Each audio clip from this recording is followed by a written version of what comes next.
Durante un tiempo, parecía que el caso del asesinato de Lil Jeff estaba cerrado. Le dispararon, detuvieron a un sospechoso y de repente liberaron al sospechoso. Pero ahora han salido a la luz nuevas pruebas impactantes que plantean serias dudas. ¿Pasaron los investigadores por alto algo? ¿Se hizo justicia demasiado pronto?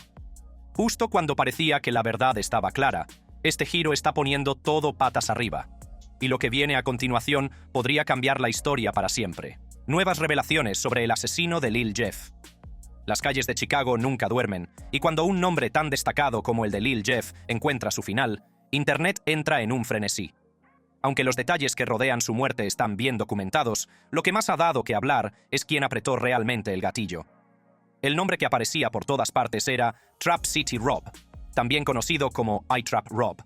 Pero, ¿fue realmente él el responsable? Analicémoslo en detalle.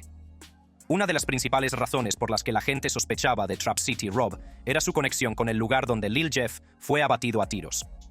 Esa casa de South Rhodes Avenue no era un lugar cualquiera, tenía una historia, y Rob también. Según los informes, Rob había sido arrestado varias veces en esa misma casa, lo que llevó a muchos a creer que estaba profundamente vinculado a los acontecimientos que allí se desarrollaron. De hecho, los lugareños sabían que la casa había sido durante mucho tiempo un lugar frecuente para actividades ilegales, lo que la convertía en el escenario perfecto para un acontecimiento trágico como este. Más allá de los arrestos, muchos se preguntaban por qué Rob, a pesar de haber sido capturado en la residencia varias veces, siempre parecía evitar cargos graves. Algunos creían que tenía conexiones internas o que las autoridades simplemente no estaban centradas en acabar con él. Otros sugerían que su presencia allí era algo más que una mera coincidencia. Formaba parte de una disputa en curso que finalmente había llegado a su punto de ruptura. En una entrevista en YouTube con X-Man Rico, Rob confirmó lo que muchos ya estaban susurrando. La casa desde la que se dispararon los tiros pertenecía a su abuela. Pero esa es la casa de mi abuela, abuela. Esta revelación cambió toda la perspectiva de la historia. Si la casa pertenecía a su abuela, eso significaba que Rob tenía una fuerte conexión personal con el lugar. ¿Simplemente estaba defendiendo la casa de su familia de un ataque? ¿O había algo más en la historia? Algunos teorizaron que la casa se había convertido en un lugar estratégico para las operaciones de Trap City, lo que significaba que cualquier intento de ataque allí daría lugar a una guerra total. Sin embargo, a pesar de confirmar su conexión con la casa, Rob dejó una cosa muy clara. Él no era el tirador. Insistió en que el hecho de tener vínculos con la propiedad no significaba que estuviera involucrado en lo que le sucedió a Lil Jeff. Sin embargo, para muchos, esta declaración hizo poco para calmar las especulaciones. Durante esa misma entrevista, Rob abordó directamente los rumores que se habían apoderado de Reddit y Twitter. Se rió de cómo la gente ya había resuelto el caso y se lo había atribuido a él solo porque había sido arrestado allí antes. Rob negó haber apretado el gatillo, alegando que, aunque sabía que las especulaciones se estaban descontrolando, le parecía una locura cómo la gente estaba analizando cada uno de sus movimientos en Internet. Nunca he perseguido esa mierda del rap drill, hermano. Estoy en una mierda de dolor. Estoy consciente. En la vida real. Estoy en mi entorno. Pero lo entiendo en general. ¿Sabes lo que quiero decir? Continuó explicando que cree que la violencia callejera es un plan diseñado para hacer que los negros se vuelvan unos contra otros, y por desgracia, muchos están cayendo en la trampa. Sin embargo, él se niega a ser una víctima de ello. Añadió que muchos negros están poco desarrollados y carecen de la inteligencia emocional necesaria para reconocer que la violencia glorificada a través de la música drill es parte de este plan destructivo. Los hombres negros están muy poco desarrollados y educados en Estados Unidos, hermano. Yo no. Escucha, hermano, cuando se trata de inteligencia emocional, razonamiento y esas cosas, la gente a la que le disparan por zapatos y esas cosas, eso no es ser emocionalmente inteligente. Rob incluso admitió haber leído las publicaciones sobre sí mismo en Reddit, lo que solo alimentó más conversaciones. Algunos creyeron en su negación, pero para muchos, el momento era demasiado conveniente. Si ya estás atado a la casa y la gente en Internet cree que eres el asesino, ¿por qué no reconocerlo? Otros, sin embargo, argumentaron que si realmente era el tirador, no estaría aquí dando entrevistas y participando en la especulación, sino que estaría pasando desapercibido. Entonces llegó el momento que convirtió las sospechas en acusaciones en toda regla. Pocos días después de la muerte de Lil Jeff, apareció una foto de Rob con una camiseta que muchos creyeron que se burlaba de la muerte de Jeff. La camiseta tenía una inscripción que decía en negrita: "Outrank, Stand on business. Entonces surgió la pregunta: ¿por qué Outrank? ¿Por qué solo unos días después de la muerte de un importante líder rival? Internet se volvió loco. Para muchos, esta era la prueba irrefutable. Si Rob no era el responsable, ¿por qué llevaría algo que parecía una celebración de la desaparición de Jeff? ¿Era una coincidencia o realmente estaba echando sal en la herida? Esta imagen por sí sola fue suficiente para que la gente se reafirmara en sus teorías. El momento era demasiado perfecto, o demasiado condenatorio, dependiendo de cómo se viera. Otros, sin embargo, señalaron que en el mundo de la música drill y la cultura de las bandas de Chicago, burlarse de los muertos es, lamentablemente, una práctica común. Estuviera o no Rob involucrado, la imagen no hizo más que avivar las llamas. Cuando la gente empezó a atar cabos, Reddit y Twitter no tardaron en salirse de madre. A las 48 horas del asesinato de Jeff, el nombre de Trap City Rob estaba en todas partes. Los usuarios ya habían elaborado su propia versión del crimen, afirmando que Rob había defendido su casa y se había cargado a Jeff en el proceso. Una vez que los rumores empezaron a circular, no hubo forma de detenerlos. No pasó mucho tiempo antes de que los artículos de noticias y las páginas de las redes sociales se hicieran eco de los rumores, y pronto, el nombre de Rob se relacionó con la muerte de Jeff en Internet. Algunos incluso especularon que la razón por la que no fue arrestado de inmediato fue porque las autoridades sabían que el tiroteo podría considerarse en defensa propia. Como era de esperar, una vez que Internet se hizo con la idea de que Rob era el asesino de Jeff, empezaron a aparecer memes. Los usuarios de Reddit le dieron el título de «Jugador defensivo del año», bromeando con que se había ganado el honor por supuestamente proteger su Porsche de los intrusos. Pero ese no fue el único apodo que recibió. Sus seguidores empezaron a llamarlo «Gran Tío» y formaron lo que llamaron «Nación Defensora del Porsche». Para ellos, Rob no era un tipo cualquiera de la calle, sino alguien que se mantenía firme y se ocupaba de los asuntos de su territorio. Cuanto más se difundía en Internet, más crecía la leyenda.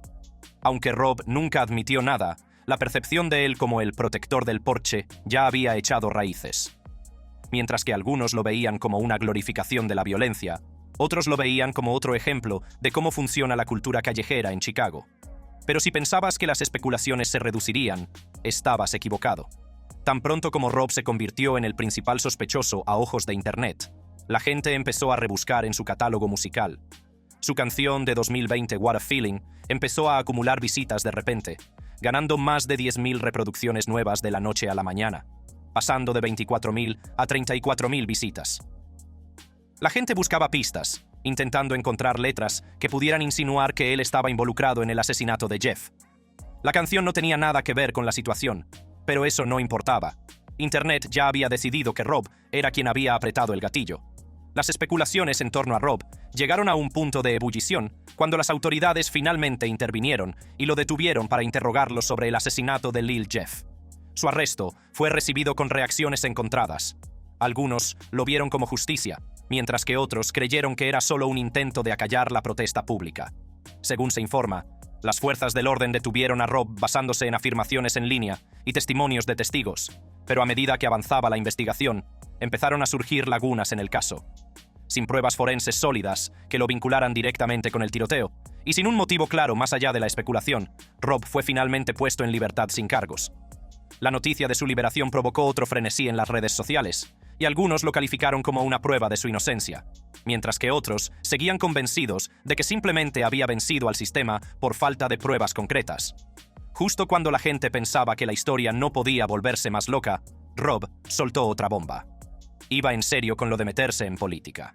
Sí, lo has oído bien. En una entrevista, Rob reveló que siempre había querido dedicarse a la política y que su objetivo final era pasar de la calle al liderazgo. Tienen que dejarme ser el alcalde de esta ciudad. Esta mierda sería mucho mejor. Es lo que hay. Voy a ser el alcalde en los próximos 5 o 10 años. Entonces, ¿siempre quisiste estar en política o es solo una noticia? Siempre quise estar en política. ¿De verdad? Claro que sí. Oh, eso es muy fuerte. Los políticos gobiernan el mundo, tío. Para algunos, esto fue impactante. ¿Cómo es que un tipo acusado de uno de los asesinatos más comentados de Chicago se dedica de repente a la política? Otros, sin embargo, lo vieron como un movimiento estratégico. Quizás quería limpiar su imagen, o quizás, solo quizás, estaba realmente cansado del ciclo de violencia y quería cambiar las cosas desde dentro. Independientemente de sus ambiciones políticas, Rob y sus socios de Trap City no se contuvieron a la hora de burlarse de la banda de Lil Jeff. Poco después de la muerte de Jeff, los miembros de Trap City empezaron a lanzar canciones de diss dirigidas a los miembros de Bloodhound. No se trataba de simples golpes sutiles, sino de burlas en toda regla, que manchaban el nombre de Jeff y celebraban la pérdida de un rival. Siguieron publicaciones en las redes sociales, con muchos afiliados de Trap City burlándose abiertamente del destino de Jeff.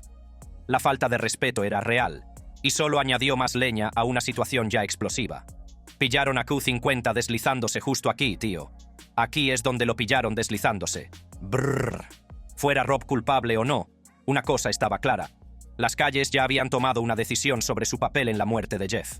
Pero antes de las acusaciones, antes de las canciones de diss y las burlas en las redes sociales, hubo un momento que puso todo en marcha. El sabueso Lil Jeff fue abatido a tiros a plena luz del día.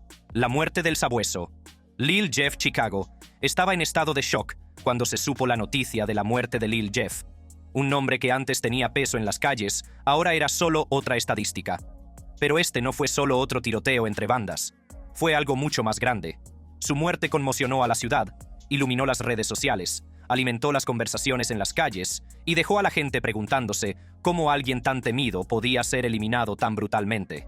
Sus últimos momentos se desarrollaron como sacados de una película. El 8 de junio de 2024 fue un día más en las trincheras para Jeff. Se movió como siempre lo hacía, temerariamente, audazmente, como si fuera intocable. Pero ese fatídico día tomó una decisión que sellaría su destino. Jeff, junto con Q50 y otro tirador, merodeaban por territorio enemigo en un todoterreno negro. Buscaban sangre. Su objetivo, un rival conocido como Man Man. Lo vieron al descubierto, completamente ajeno a la tormenta que estaba a punto de abatirse sobre él. El plan debía ser sencillo: saltar, disparar, derribar al objetivo y desaparecer antes de que nadie pudiera reaccionar. Si se ralentiza la grabación, se puede ver a un hombre con unos pantalones cortos de color amarillo brillante corriendo para salvar su vida. Ese era Man Man. En cuanto los vio, salió corriendo. Jeff, con su arma ya levantada, no perdió tiempo. Disparó. Pero Man Man fue rápido.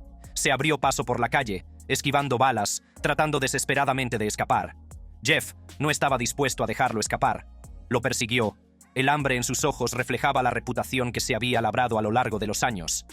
Entonces cometió el error fatal. Siguió a Man Man hasta una casa. Solo. Q50 y el otro tirador se quedaron fuera, disparando a un coche gris aparcado cerca, inmersos en su propio tiroteo. Quizá pensaron que Jeff lo tenía controlado. Quizá creyeron que era invencible. En cualquier caso, le dejaron entrar solo. Cuando Jeff cruzó el umbral, su destino estaba sellado. Los disparos surgieron del interior. No fue solo un disparo de advertencia, fue una emboscada. Las balas lo atravesaron antes de que tuviera tiempo de reaccionar. Retrocedió tambaleándose, saliendo de la casa, su cuerpo retorciéndose al golpear el pavimento. Pero quienquiera que estuviera dentro no había terminado. Querían asegurarse de que Jeff permaneciera en el suelo. Sonaron más disparos. Los informes confirmaron más tarde que le habían disparado 19 veces. Cuando todo terminó, quedaban más de 58 casquillos de bala esparcidos por el lugar.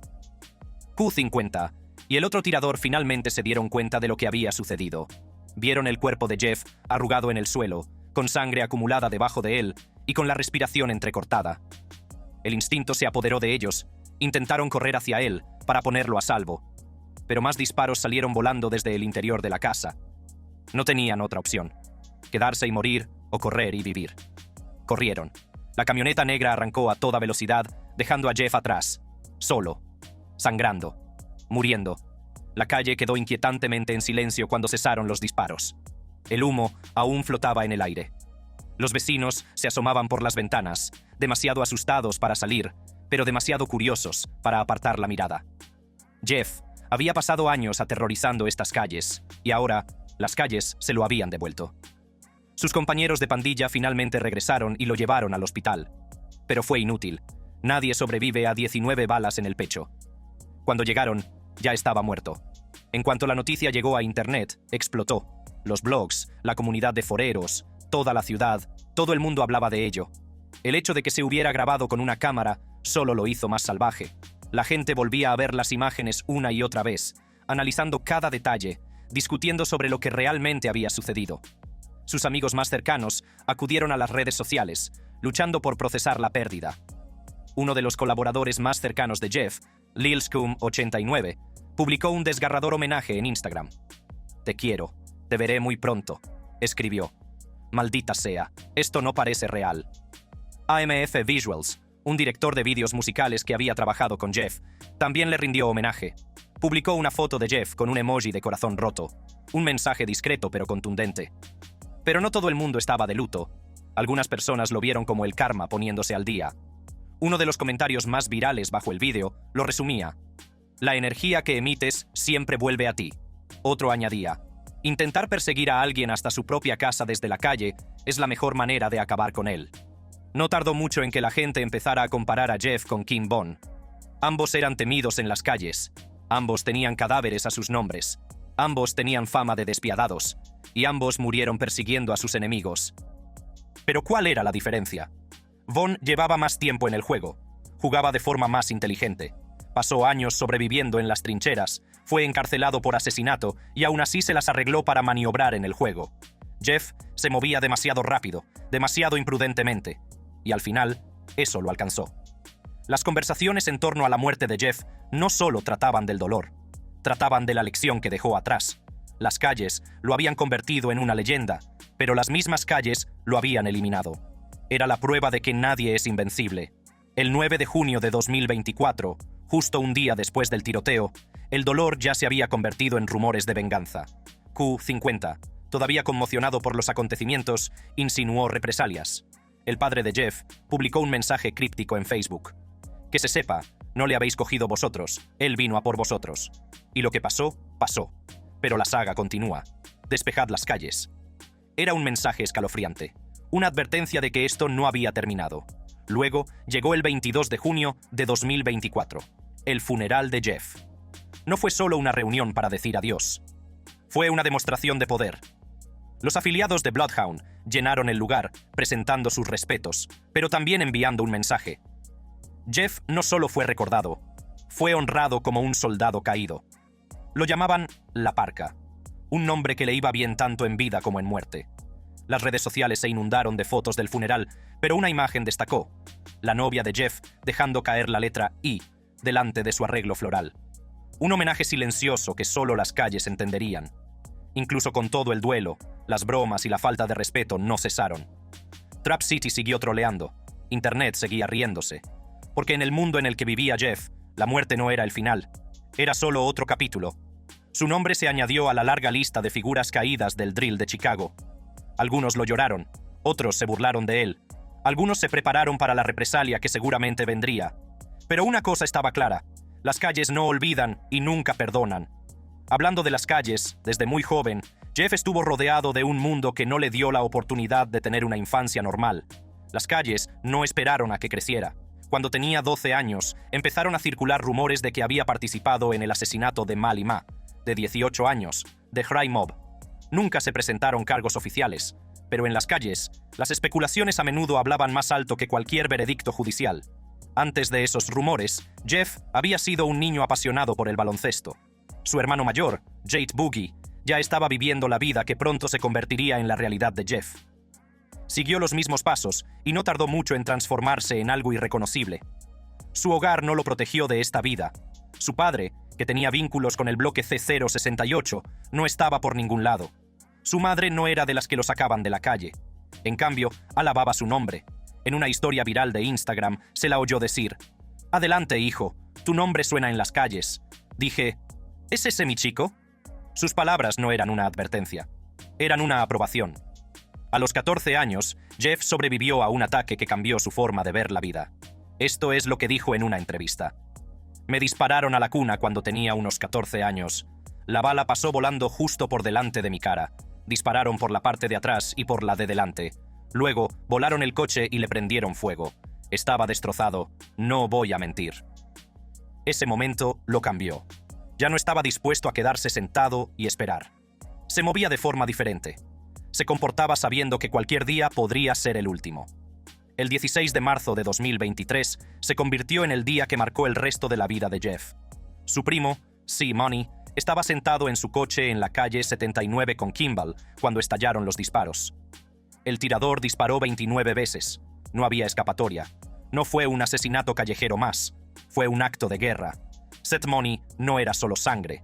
Era el mejor amigo de Jeff, alguien en quien confiaba sin dudarlo. Perderlo puso a Jeff en un camino sin retorno. En cuestión de meses, las calles estaban en ebullición. Pero aún iba a pasar más. En junio de 2023, Leal, miembro de Trap City, estaba sentado en un coche compartido en Little Italy cuando un tiroteo iluminó el coche. Solo el lugar ya era impactante. No era una zona conocida por este tipo de violencia. Al día siguiente, Jeff y su equipo hicieron su declaración. Salió a la luz un remix de Coffin, lleno de dices que dejaban claro lo que había pasado. No era de los que se quedaban callados. Quería que el mundo lo supiera. Luego llegó Stretched, una canción en la que hacía referencia a atrapar a un enemigo en una pecera. El significado era obvio. Leal había recibido un disparo en un coche con las ventanillas tintadas. La presencia de Jeff en las redes sociales no hizo más que aumentar el miedo que se cernía sobre él. Hablaba de asesinatos con total naturalidad. Durante un Instagram Live, se rió de atrapar un tiburón en una pecera, una referencia apenas velada a la muerte de Leal. Las reacciones fueron variadas. Los fans lo veían como una figura que vivía todo lo que rapeaba. Los enemigos lo veían como una fuerza temeraria que no se preocupaba por las consecuencias. Un usuario de Reddit publicó: "Esta mierda era realmente todo un juego para él". Para Jeff, tal vez lo era. La influencia de Jeff se extendió más allá de las fronteras de su ciudad. Se rumoreaba que los sabuesos operaban fuera de Chicago, dando golpes a través de las fronteras estatales. En Run But Can't Hide, Jeff rapeó: "¿Cómo los sabuesos consiguieron sangre a sueldo?". Bueno, esto fue bastante sencillo. Confirmó los rumores. Sin embargo, nunca hubo pruebas de estas afirmaciones. Pero el miedo que crearon hizo que el nombre de Jeff fuera aún más peligroso. Lil Pooh de Flipside se convirtió en uno de los nombres más infames vinculados a la lista de presuntas víctimas de Jeff. En abril de 2023, Pooh fue asesinado a tiros. En lugar de guardar silencio, Jeff se aseguró de que se conociera su participación. En una publicación de homenaje a Lil Pooh, comentó: "Estaba faltando el respeto a Seth Money". El mensaje era claro. Para él no había duda.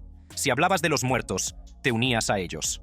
Lo que diferenciaba a Jeff de los demás en su mundo era su disfrute de la violencia. No se trataba de supervivencia. Era algo que él abrazaba. Se reía de ello, hablaba de ello y se aseguraba de que todos supieran que no había dudas en sus acciones. En junio de 2024, Jeff se había convertido en una leyenda en el mundo del drill de Chicago. Los rumores sugerían que tenía al menos 11 asesinatos confirmados a su nombre, tal vez más. Fuera cierto o no, su reputación por sí sola lo convertía en una figura que no podía ser ignorada. Pero nadie se sale de las calles para siempre. Lil Jeff tenía enemigos por todas partes, especialmente de la banda rival Trap City. Su muerte no fue solo otro asesinato, fue el último golpe en una guerra que había estado en curso durante años, un ciclo de violencia que nunca se detuvo realmente. Trap City versus Bloodhound.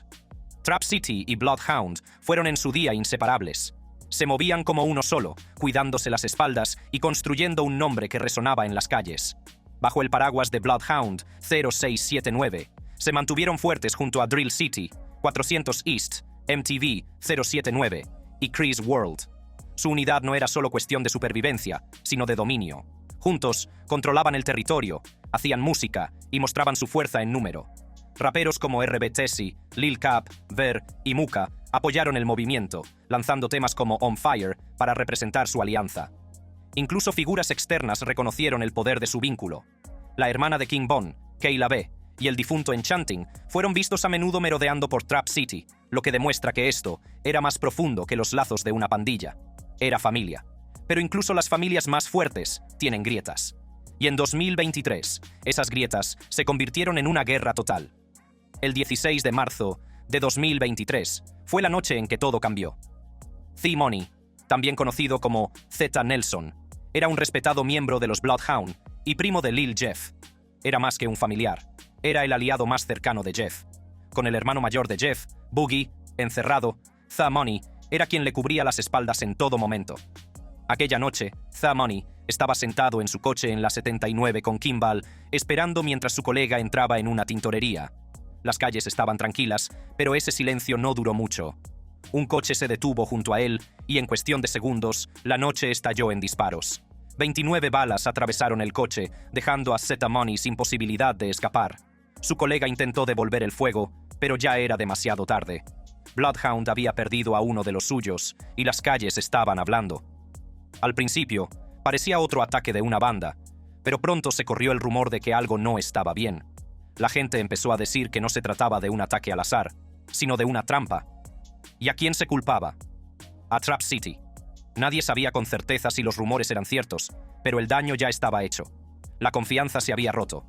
Lil Jeff y Q50 no iban a dejar que la muerte de Zeta Money quedara sin respuesta.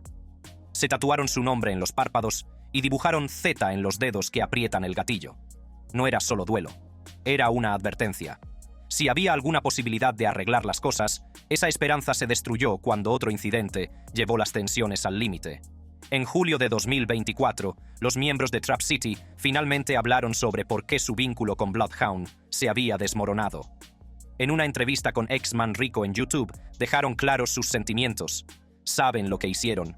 Así que, bueno, los Bloodhounds. ¿Estabais todos bien? Lil Jeff. Ese era mi colega. Robaron una cadena, hermano. Robaron la cadena de mi colega. Según los informes callejeros, los miembros de Drill City, que eran amigos íntimos de Bloodhound, habían robado una cadena a un afiliado de Trap City. La cadena no era una cadena cualquiera. Tenía grabado 67 Stalking, una marca de respeto y estatus. En las calles, que te arrebaten la cadena es peor que perder una pelea. Significa que alguien se ha llevado tu orgullo. Significa que te han pillado en falta. Para Trap City, esta era la traición definitiva. Se sintieron faltados al respeto, humillados y enfadados. La alianza Bloodhound estaba muerta. Trap City estaba sola y no pensaban dejar pasar el insulto sin respuesta. El 17 de junio de 2023 se produjo la primera gran represalia. Un miembro de Trap City, llamado Leal, cuyo verdadero nombre era Halil Goins, estaba sentado en un Uber en Little Italy cuando un coche se detuvo a su lado. Antes de que pudiera reaccionar, empezaron a volar balas.